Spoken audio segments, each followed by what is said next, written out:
Hi. I would like to start off by saying that I'm really happy to be here. I think the work that Justin and Scott are doing with this conference and the conversations they're organizing are really exciting. And I'm looking forward to the growing cross-disciplinary conversation about digital rhetoric.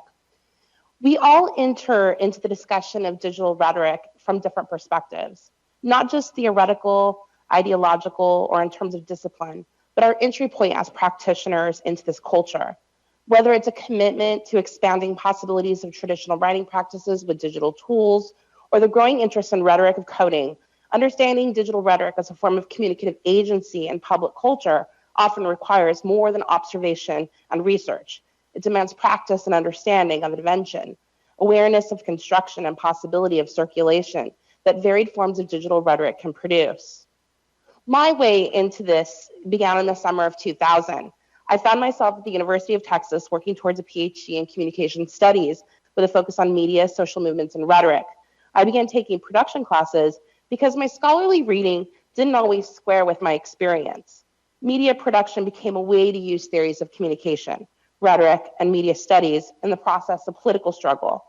This allowed me to experiment with putting Burkean theory of identification into practice with activist street tapes or documentary production informing my thoughts on public sphere theory. Like many of you, I also found myself in the middle of one of the most significant technical shifts in our time, the move away from analog to digital. This shift radically transformed the process of making, manipulating, circulating media. At the same time, cameras were becoming smaller, inexpensive, mobile, ubiquitous, mirroring a similar technological shift 50 years earlier when the first portable sync sound video recording portapacks hit the scene. For me, digital culture was defined by this shift through the lens of production practice. My talk today is focused on a vernacular approach to digital rhetoric as a form of communicative agency, exploring how digital forms of communication can create an impact on public culture with the potential to challenge and reconfigure the landscape for social justice. I would like to suggest that digital production practice can be an important site of knowledge production, contributing to our larger understanding of digital rhetoric. I will explore this idea through my experience as a media maker, a scholar, and the principal creative director of the Rural Civil Rights Project. But first, I want to talk to you briefly about the Rural Civil Rights Project, and then I'll talk a little bit about digital rhetoric, and then finally, how digital practices help us historically reconstruct local history, and finally, posit digital production practice as an expanding form of public agency. The Rural Civil Rights Project is an interdisciplinary humanities project focused on using digital production practice as a means to community engagement. The topical focus of the project is on the history of political struggle for civil rights in Carbondale, Illinois, a town deeply impacted by the migrations of slavery and a silent, almost forgotten civil rights history. The aim of this project is to uncover undocumented history in the form of recorded oral histories, the preservation of primary documents, the cataloging of historical events, identifying important landmarks of history, and generating feedback from the community that lived through these experiences. It's a kind of grassroots metadata process. The conditions afforded by the digital production process are then used to engage in collective reconstruction of local history with the hopes of bringing a productive community dialogue for building a more equitable future. The project began as an academic question about history, the archive, and public memory, but quickly turned into a digital engagement project. During a hot July evening in the summer of 2013, I found myself in a church basement where many groups have met in Carbondale during the civil rights struggles in the 1960s. There was a community screening of my 2011 documentary, 778 Bullets. The documentary chronicled a little-known shootout between law enforcement and Carbondale Black Panther Party in November of 1970. It's an incredible feat to tell this story, but I'll get into more of that later. I don't have a lot of time to play the 20-minute documentary short for you, but here is the trailer to give you a sense of the film.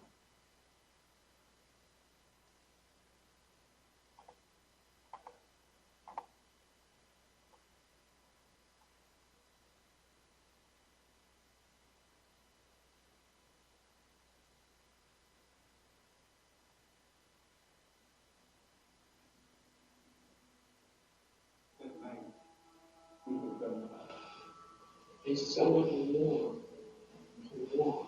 And not only was it Department of Police, there was state police, there was police from Franklin, Benton, Mary, Murfreesboro. They were blocked off, and they were shooting.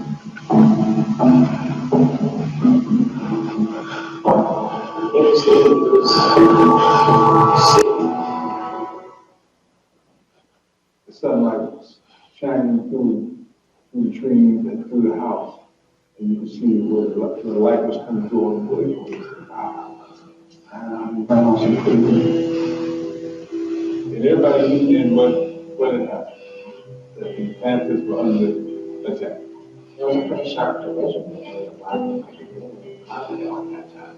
Black Panthers are who they and the Ryan Carnegie, the organization. They came to camp the community. As groups, they will actually visit most of these colleges and universities to address the issues relevant to social justice in those communities. Panthers who weren't prepared were killed. And we didn't know what was going on. Wow. 1 PM are prime and zealous, and they have guns. We sort of have a Tenderloin situation. That legacy is hidden in the world that is known as the picture of black Panthers with rubber jackets with guns. They were known as a tourist organization. They were young men who saw the need and they started doing it. And we were proud to have them.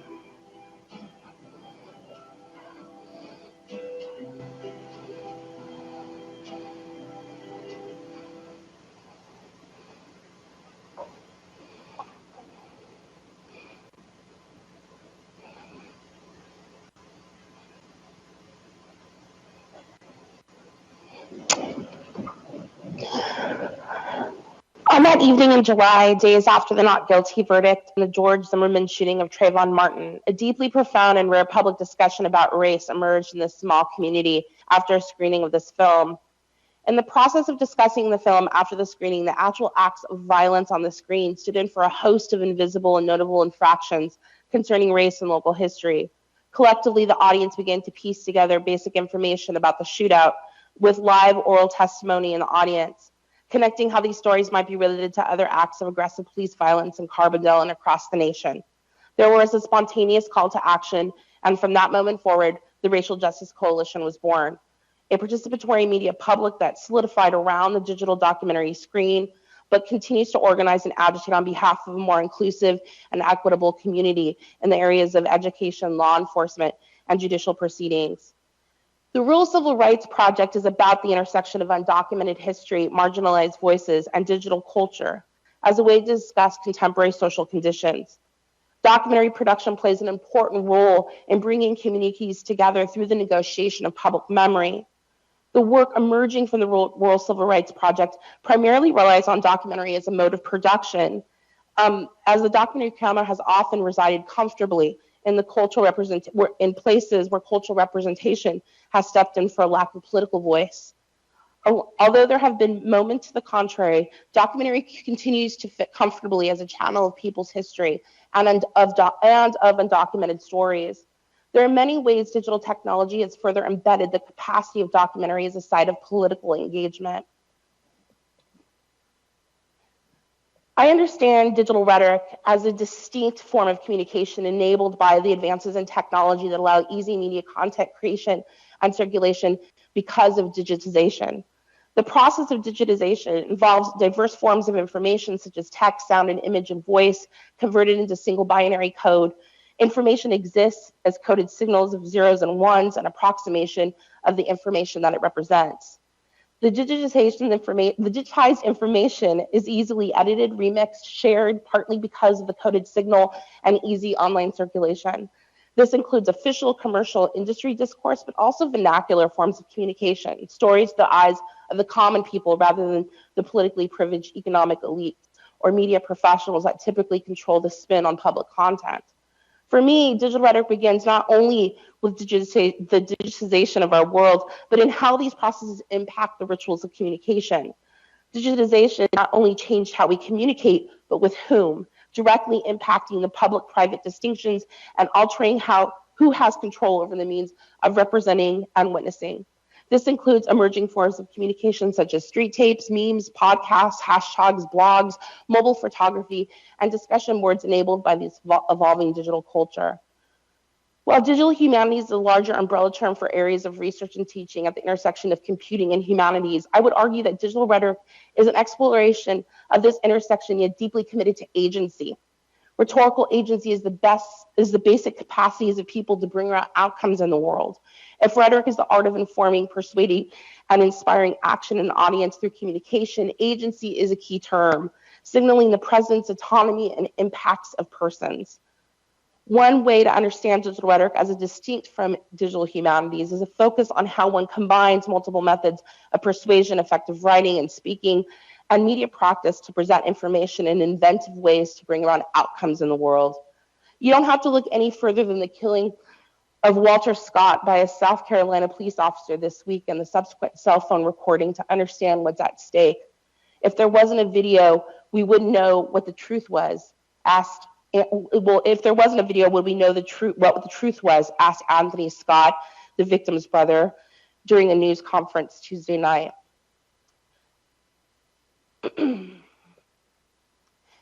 The developing digital culture is changing how we record our world and the role the media plays in this process. New creative possibilities exist for citizens to generate distinct forms of public address of the screen, familiar in form to the oral and written traditions, but different in capacity and function. The digital is more than a media delivery method, and therefore I would hesitate to simply define digital rhetoric as the application of rhetorical theory to digital texts and performances. This strategically ignores the distinct rhetorical capacities within digital culture that are not accounted for by rhetorical theory. And although there are some very real examples of digital rhetoric that provides a powerful front to systematic oppression and exploitation, the technology alone is incapable of sustaining the long-term struggle. Therefore, I would argue that it's not just the investigation of digital rhetoric, but how these elements are essentially a human endeavor. The bodies that push the buttons matter. For me, it's about understanding opportunities for participatory media publics to pick up the heavy lifting of social change. It's the commitment to agency that not only makes the enterprise of digital rhetoric distinct from digital humanities, but also, as film scholar Jane Geen so aptly put, what makes people want to do something instead of nothing about the images they see on the screen. Carbondale is situated in southern Illinois, a bit of a crossroads for race relations stretching back to the migration of slaves from the south to the north. This counter history from slavery to civil rights is often invisible in the region and tied to long ago buried trauma. The town, still visibly segregated, the African American community exists under similar pressures experienced by another town up the road, Ferguson, Missouri. Most Carbondale residents at the time and a generation removed were not aware of the presence of the Black Panther Party in Carbondale or the police shootout. People don't talk about this kind of thing in polite or mixed race company or even within families. The documentation of counter-memory experienced by marginalized people whose histories are largely ignored is delicate terrain that must be carefully navigated. As documentary filmmaker Jean Rouch is often attributed to saying, video making is a means of shared anthropology. Gathering the initial interviews to elaborate upon the primary historical research about the Black Panther story was difficult, for good reason. There is often a concern about motives for recording historical memory. This kind of distrust runs deep in Carbondale. The small digital recording equipment, easy playback functions, and portable projection was essential to engaging with this history. Those participants who were skeptical about sharing gained an incredible amount of trust through the process of returning to participants' homes to share edits on laptops and project materials in community centers. These were also essential conditions for creating new frameworks for understanding local history and developing trust. On some occasions, inexpensive digital recording equipment was often given to participants to record their own stories on their own terms within their families. For the people who experienced the shootout in November 1970, it was deeply traumatic. Hundreds, possibly thousands of bullets were fired through the multi-hour gunfight in the middle of the early morning. Stray bullets were fired into the Black community, with many children were sleeping in striking distance. Margaret Nesbitt, one of the participants that we sought early on for guidance and information, She significantly influenced our intentions. She was clear about helping us remember that history is important if we connect it to the present. She insisted that members of the production team attend city council meetings and other community events before she agreed 1 year later to grant us an interview about her perspective on the shooting. Creating a participatory media culture invested in collecting, organizing, sharing historical documents began well before the finished documentary was available for view. And in early stages, we were simply sharing, wondering if we had a story. Pre-production was coordinated with public events around this history, attempting to generate interest about the documentary and civil rights. And we had a 2-day event that had to do with radical activism in Carbondale that spanned a really interesting history and brought important experts into town. And that lit a fire under the community in regards to understanding more of the history that they don't get much exposure to.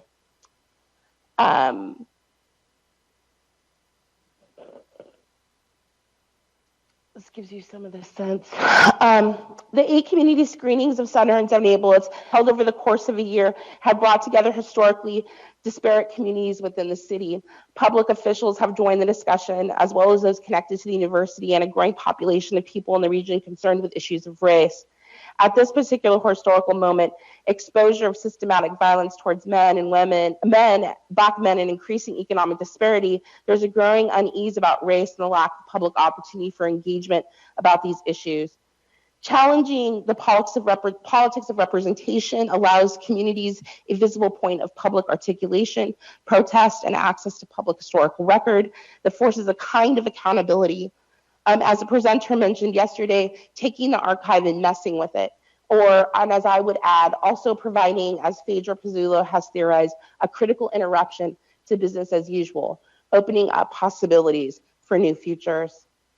The dominant memory of the Black Panther would have people believe that the organization was mostly constructed around violence and existed in major urban cities, but the documentary 778 Bullets documents a far different story, generating information from the community and providing an alternative vision to these politics. In the summer of 2013, the local school district invited me to develop a media empowerment summer camp for at-risk middle school boys in our local community. Our goal was to teach them media skills and good learning habits. One of the most powerful aspects of this project was an exercise where students learned about local civil rights and race history from the community. We created the Rural Civil Rights Project directed by kids, where we had visitors come to the school. We also shuttled students to local businesses owned by African Americans. The clip I'm about to show you was a big deal for these young men. Like any kid, they were uncomfortable with presenting themselves formally and requesting an interview with someone they didn't know. They also had formulated questions they were curious about in regards to race. So the following clip is a moment where a few boys talk to Raheem, the owner of the only store that sells Black beauty supplies for miles.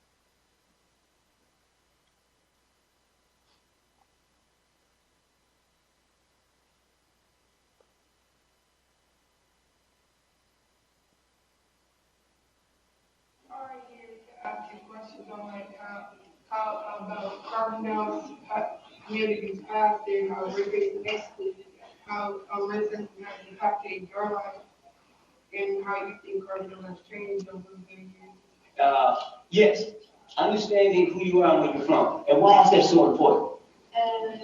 To know what your history is like and how it's been.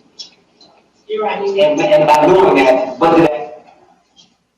How does that help you in your life as a productive human being? By knowing your history and knowing who you are. It's actually really good to you because you don't know your history, you won't know who you are exactly. And then you will know where you're going. Mm-hmm. You know, so that's what racism has done for me. You know, it's one group saying that they're more superior than another group.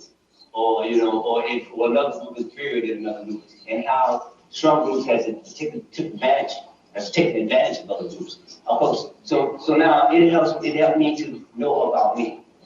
Education begins with oneself first, and then we start taking on other things like us. You know, then we had great men and women that was in science, that was inventing things, like the stoplight. Yeah. I say the stoplight with another stuff. The railroad. So, stop sign. Yeah, see, I know that. Yeah, stop sign. And then you always also learn about businesses. A lot of them was Masons. Well, I know a lot of people don't like me just because I live in an all white neighborhood, and a lot of people don't like me just because I'm half black. There are a lot of people that don't like you. A lot of them don't. Mm-hmm. And it's but you see, it doesn't matter. You said because you have black. Mm-hmm. Because Is that a problem with you? That you have black, as you put it. Is that all you are? No. What are you? Yeah. Yeah. I have black and I have white. Is that you? I mean, is that who you are as a human being, as a person? No. Hmm? So what was your stuff you talking about here? We're American. The real American, understanding who you are as a human being. See, I'm an African American. You're an African American. I'm assuming, right? So your family is, one is Caucasian, and the other one is African American. Yes. Okay, so, but that's not the total sum of your existence. Is your nationality. The total sum of your existence is where you are here, and that's what you got to work on for the rest of your life.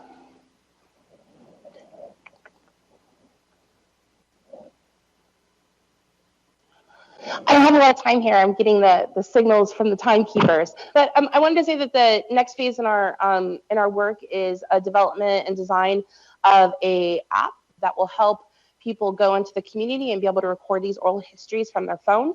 And so this is the prototype that we're working with right now, where people can write, they can record both audio and pictures to contribute to a larger community digital archive. And I would like to end by saying that understanding digital rhetoric is in resistance is an effort by ordinary people to engage in public communication collectively as a means to change predominant social formations and institutional logics. This side of knowledge production has a shot at helping us speak to one another across nation state, between communities, across interests, and with the goal of creating a better future. Digital communication is the literacy of an emerging generation and grows more integrated into our world every day with new technological innovation. It's a way of being in the world that requires literacy as a proficiency and producers of content. It necessitates practice, taking chances, recognizing that what has worked in the past, and careful consideration on how to reframe messages. And although the capacity for information exchange may be brief, the hypertextual capacity of digital rhetoric to link to nonlinear information and sources, as well as facilitate dialogue beyond an isolated speech act, has already proven to be a profoundly significant yet unknown form of public address.